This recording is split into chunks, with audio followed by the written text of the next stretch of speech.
Hello Dutch Family dan selamat kembali lagi kepada satu lagi episod review santai kita. Dan kali ini kita ada satu lagi headset daripada ARMAGEDDON ni. Sila tonton. Untuk video kali ini kita ada headset NUKE 7. Yap, boleh katakan adik kepada NUKE 11 yang aku buat sebelum ni. Tapi masa mula aku dapat headset ni, aku macam agak confused sikit lah. Kenapa dia nak keluarkan NUKE 7 sedangkan dia dah ada NUKE 9 sebelum itu. Even kalau daripada spek pun, kau nak bandingkan dengan NUKE 11, sama, totally sama. Dari segi punya frequency range, impedance, semua sama kan. Iaitu dengan driver 50mm dan juga frequency rate antara 20 hingga 20 kHz, impedance 32 ohm, sensitivity 112 decibel dengan input power supply 55. Di mana spek semua sama.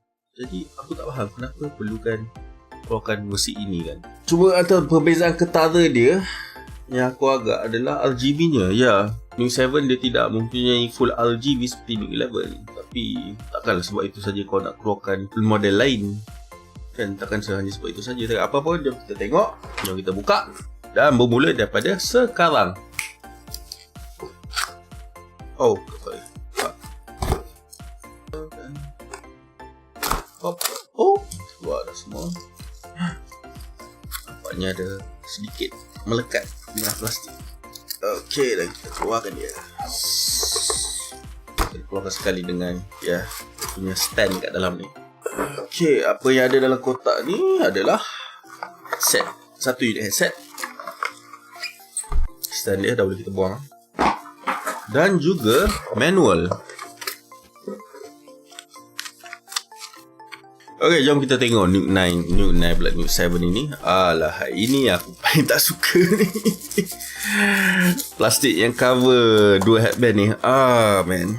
Sebab nak buka dia agak payah. Kena cut satu-satu bahagian ni. Ini adalah melecehkan. Ya, aku faham dia nak protect besi ni daripada cala, tapi itulah agak melecehkan. Okay, dah, good, nice. Dan ada lagi plastic covering. Sebelah lagi plastic covering. Sebelum ni aku rasa tak ada pun. Dan inilah kita punya NUKE 7. Agak ringan berbanding dengan headset NUKE 11 ni. Okey, untuk pandangan pertamanya, dia adalah dua headband yang sama dengan NUKE 11 dengan NUKE 9 sebelum ini pun. Okey, first impression aku, dia rasa dia lebih agak plastik. Tak sesolid macam NUKE 11 ni. NUKE 11 ni rasa lebih berat, rasa lebih solid. Ni rasa agak plastik dan ringan. Even kau nak banding dengan NUKE 9 pun, NUKE 9 pun rasa lebih berat lagi. Okey, first kali aku test dari segi keselesaan dia. Let's see. Okey, ini aku tak suka. Kenapa? Sebab aku terasa lompong kat sini tau. This is not good. Aku terasa lompong. Terasa ringan dan terasa lompong.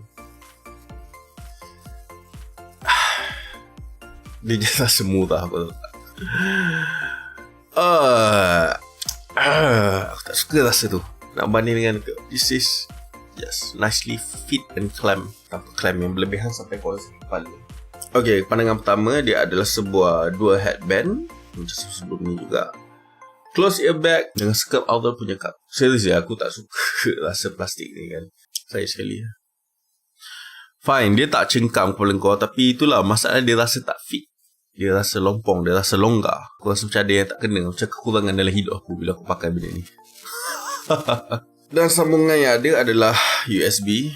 Itu ada perkara yang tak mengejutkan, sebabnya dia nak gabungkan semua sekali. Dari segi audio, dari segi driver dia dalam ni, dari segi mikrofon semua, dan juga dia punya lampu dia supaya dipowerkan dengan USB. Kalau kau pakai jack, kau kenakan dia extra lagi wire untuk USB untuk powerkan kau punya lampu ni kan. Okay, sementara tu aku nak test dulu benda ni. Tengok dari segi sound dia macam mana. Adakah dengan dia punya build yang lain ni, serta design yang lain yang akan beri impact yang lain kepada dari segi kualiti bunyi. 1, 2, 3, action.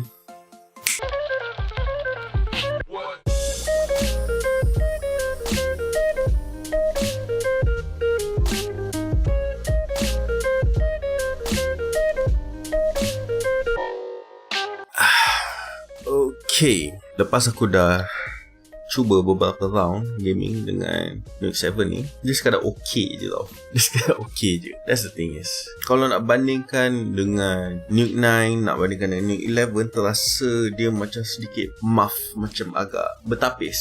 Aku tak tahu kenapa jadi macam tu lah. Sebabnya dia punya design ke, sebab ikat ke, sebab spatnya ke, aku tak tahu. Itu yang apa aku rasa bila pakai kan untuk main game dengan dia. Dan juga even dengan lagu pun memang ada beza. Dia dari segi kau nak bandingkan NUKE 11 ni, dia punya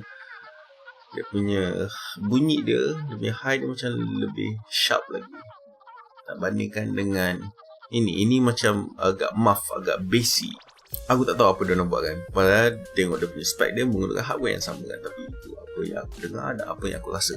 Aku boleh simpulkan NUKE 7 ni dia cuba nak jadi NUKE 9 yang lebih murah. Itu yang aku boleh simpulkan. Sebab kalau nak bandingkan NUKE 11 ni, memang aku rasa langsung banyak benda yang tak samanya kan. Sebabnya antara NUKE 11 ni antara yang paling jelas sekali adalah dia adalah full RGB. Dan dia ada the controller ni kan, dia punya audio control kat sini kan. Manakala NUKE 7 ni 7 kitaran warna lampu yang tak ada mode selain daripada dia betul-betul color je. Itu saja.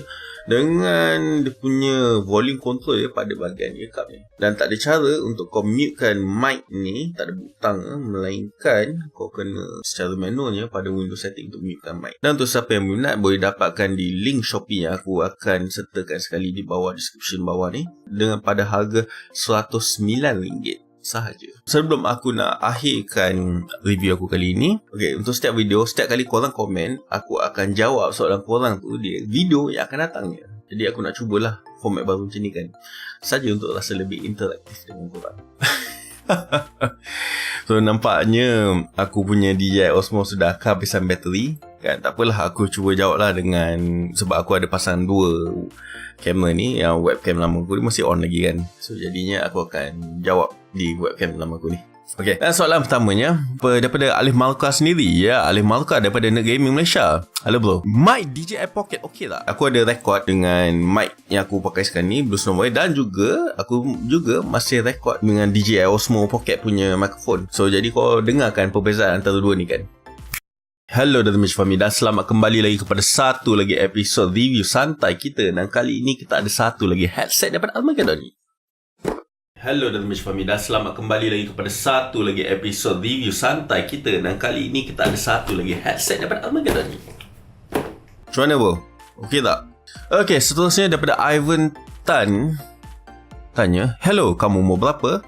Aku lahir pada 1985. Jadi untuk tahun 2019 ni, pada bulan 8 ni, umur aku akan jadi 34 tahun. Seterusnya daripada Danish Martha yang bertanyakan, single headband tu macam mana? Macam ni bro. Okay, yang ini yang kau tengok sekarang untuk aku punya siri NUKE sebelum ni, ini adalah dua headband kan. Sebab dia ada ini satu part dan ini satu part. So ini aku panggil sebagai dua headband. Dan untuk single headband adalah seperti ini. Nampak dia? Dia satu sahaja kan, tak ada dua. Dan aku lebih prefer yang macam ini. Seterusnya daripada Danish Marsan juga, HyperX Cloud 2 versus Corsair HS70. Why? Untuk ini aku tak boleh nak jawab antara dua ni, sebab kedua-duanya aku tak pernah try untuk dia punya sound dia macam mana, quality dia macam mana, performance dia macam mana. So aku tak pernah, aku tak boleh nak bagi jawapan tu kan. Kau kena pergi ke kedai sendiri dan test kedua-duanya kalau boleh. Tapi aku suka dua-duanya sebab dua-duanya lebih kurang macam Techstar Pro 82 ni kan. Yes, single headband ada swivel sikit kat sini kan. Nice. This is very very nice design. Okay, nampaknya itu sahaja soalan yang aku dapat kan. So korang kalau nak tanya apa-apa, just tanya aja kan. Sama ada berkait tak berkait dengan video tu ke, ataupun apa sajalah soalan yang korang tanyakan, aku akan cuba jawab sebaiknya di dalam setiap video selepas itu kan. Jumpa lagi di video akan datang. Terima kasih kerana menonton dari Bench Farm Channel.